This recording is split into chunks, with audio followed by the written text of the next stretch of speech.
Hello everyone, good morning. এখন ঘড়ির কাঁটাতে বাজে মোটামুটি ওই 6:30। আর প্রতিদিন ভাবি আরেকটু সকালে উঠবো, কিন্তু ঘুম ভাঙলে কি হবে, ওই বিছানা থেকে শীতকাল না, নামতেই ইচ্ছা করে না। ওই 6টায় ঘুম ভাঙে, ডলা ঘষা করতে করতে ওই 6:30 বেজে যায়। আর আমার এই উঠোনটা ঝাড় দিয়ে দৌড়ের সামনে লেপতে লেপতে বলতে পারো 7টাই বেজে যায়। যতই ভাবি না কেন একটু তাড়াতাড়ি উঠবো, আমি না প্রচণ্ড শীত কাতুরে। শীতকাল এলে লেপের তল থেকে বেরোতে ইচ্ছা করে না। তবে হ্যাঁ, বেরোলে কিন্তু তাড়াতাড়ি সমস্ত কাজ কমপ্লিট করে ফেলি। ওই ওঠাটাই যা কষ্টকর। যাই হোক, আমাদের বাড়িতে প্রতিদিন সকালবেলা বেশিরভাগটা টাইম আমার ননদই ঝাড় দেয়, বাট কদিন ধরে আমি আগে উঠছি বলে আমিই ঝাড় দিচ্ছি।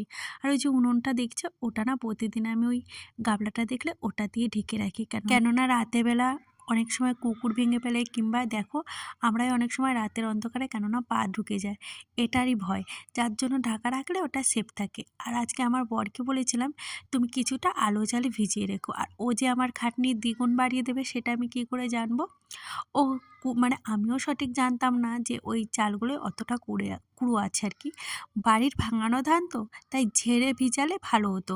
ওটা আমার আরও 4-5 বার ধুয়ে তারপরে ওর থেকে কুড়োগুলো বের করতে হয়েছে। তারপরে আমি আবার ওই শুকোতে দিয়েছি। কী খাটনি যে আজকে বেঁধেছিল। আর আজকে বুঝতেই পেরেছো থাম্বনেল দেখে পিঠে বানানো হবে। তো পিসি আসবে, আর এই যে সকালবেলা সমস্ত কাজ করলে আমি এখন চাটা বসিয়ে দিচ্ছি। আর আমি দুধ চা ভীষণ ভালো খাই, এবার থেকে ভেবেছি আর খাবো না, কেননা এটা শরীরের পক্ষে ভীষণই খারাপ। এই যে পিসি চলে এসছে, এখন মোটামুটি বাজে ওই 11টা। আজকে আর তোমাদের সাথে রান্নাবাড়া শেয়ার করলাম না, প্রতিদিনই তো রান্নাবাড়া শেয়ার করে থাকি, তাই ভাবলাম আর আজকে পিঠে বানাবো তো সেটাই তোমাদের সাথে শেয়ার করব।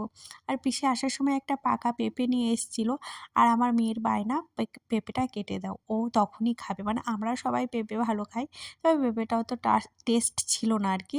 আর আমার কাজ গোছাতে গোছাতে এদিকে পিসি দেখছি নারকেল কোড়াতে বসে পড়েছে। আমার তখনও স্নান হয়নি, আমি হালকা করে একটু ক্লিপ নিয়ে নিলাম। আর কি বলো তো, আমি না পিঠে বানাতে একদমই পারি না। আর আমাদের বাড়িতে যতই পিঠে হোক সব পিসি বানায়। তবে হ্যাঁ, একটু করে শিখছি আমি। আমার কিন্তু এখন কাজে বেশ ভালোই আগ্রহ, অনেক কিছু রান্না শিখবো। মানে যেটা আমার বিয়ের আগে একদমই ছিল না। আমি রান্না-বাড়া খুব পছন্দ করি সেটাও বলব না। ভালো জিনিস রান্না করতে দেবে ঠিক আছে, কিন্তু কিছু করার নেই। রান্না তো করতেই হবে। আর আজকে হবে পুলি পিঠে। তো পুলি পিঠে তো আমি একদমই বানাতে পারি না। তবে হ্যাঁ, পিসির কাছে থেকে থেকে এখন অনেকটা শিখে যাচ্ছি। আমার মনে হয় 1-2 বছরের মধ্যে আমি শিখে যাব। যাই হোক, আজকে না আমার কথায় আছে না, শেখার কোনো বয়স হয় না, ঠিক সেরকমটাই। কি বলো তো, আমরা যে কোনো সময় যে কোনো জিনিসই শিখতে পারি। তবে হ্যাঁ, আগ্রহ থাকা দরকার। যেমন এখন আমার এই বয়সে এসে মনে হচ্ছে আমি সেলাই শিখবো। সেটা আমার ভীষণ ইচ্ছা। তবে ইচ্ছা আছে সামনের সপ্তাহ থেকে সেলাইটা শিখতে যাওয়া। আর এদিকে পিসির কাছে বসে বসে কিছুটা শিখেও নিচ্ছিলাম কী করে কী করে। আসলে পুলি পিঠে বানাতে পারি, কিন্তু ওই যে সুন্দরভাবে কুচি কুচি করে ভাজ দেয় না, সেটা আমার ততটা সুন্দর হয় না। আর আজকে না কি হয়েছিল কি বলবো। এই যে দেখছো একদম পাতলা হয়ে গেছিলো, আর হলো অতটা জলের দিবি না, ভিতর অল্প যখন অল্প এই করে কর। চালটা দিয়েছিল দেখা যাবে না, যেটুক জায়গায় তখন হচ্ছে ওই সেইটুক ছোট জায়গায় ছোট কর। ছোট ছোট দানা দানা হয়ে গেছিলো। তো আর কি বেশি গরম জলটা হয়ে গেছিলো, যার জন্য এইটা দেখি বাবা। হয়েছিল। তো কি? আজকের পুলি পিঠেগুলো অনেক চেষ্টা করেছিলাম, কিন্তু তত একটা ভালো দাও হয়নি। আনিশা আমার এমনিতেই পিসি কিন্তু হচ্ছে না। তারপরে কোনোদিনও আনিশা এরকম যদি করে না। এরকম এই ফার্স্ট তাড়াতাড়ি টাইম বলতে তাড়াতাড়ি পারো উল্টো এই যে পাল্টা আমার হয়ে যায়। এটা হয়নি এটা। আসলে কোনোদিন বলবো না, তো মাঝে মধ্যে হয় এরকম দাঁড়া। সবারই। ওর ওটা কি শেখা করে জিনিস, বলতো জানো? জানা হাতে হয়ে জিনিস, যায়। অনেকদিন করে সুন্দর আসা হয়ে জিনিসও আনিশা মাঝে ফেটে মধ্যে যাচ্ছে উল্টোপাল্টা হেঁটে। হয়ে যায়। তো আমরা সবাই মিলে হেল্প করছিলাম। আর পুলি পিঠে একার দ্বারা বানাতে আর কি অনেকটা টাইম লাগে। আবার ভাপা তো ফেটেও যায়, একজনা করতে হয় একজনা দিতে হয়, তার জন্য তাহলে আর কি তাড়াতাড়ি হয়। এদিকে আমি সুন্দর করে গোল গোল করে দিচ্ছিলাম, আর পিসি ওইদিকে পুলি পিঠে মানে উম, তৈরি করছিল আর কি। আর এদিকে পিসি ভেবেছিল প্রথমে এই উনুনে রান্না করবে, তার জন্য এই যে কামঝাতা বাটছিল। কিন্তু কি হয়েছিল যেন, পরে এইখানে না যেহেতু আমার কাঠ আজকে ছিল না, মানে আর ফুরিয়ে গেছে, আর এই পাতাপতি দিয়ে জাল দেওয়ায় না অনেক নোংরা উঠছিল। তার কারণে পিসি বলল থাক, এইখানে আর করবো না, ঘরেই যাব। আমি আর সেই ক্লিপগুলো তোমাদের সাথে শেয়ার করিনি এই কারণেই। তারপরে এইখানে দেখলে জলটা গরমই জাস্ট হয়েছিল, আর কিছু হয়নি। তারপরে ঘরে নিয়ে যাওয়া হয়েছিল, আর এইখানে বসে বসেই করা হচ্ছিল। আর আমি না এবারে বানিয়েছিলাম, অনেকগুলোই বানিয়েছিলাম, কিন্তু আর ফেটে যাচ্ছিল, কারণ হলো মোটা মোটা হয়েছিল। আর কি বলতো, পুলি পিঠে গরম গরমই ভাপাতা ভালো লাগে, ঠান্ডা হয়ে গেলে কিন্তু শক্ত হয়ে যায়, একদম ভালো লাগে না আর কি খেতে। আর আমরা সবাই বসেছিলাম কখন হবে ভাপানো পিঠে সেটা খাবো।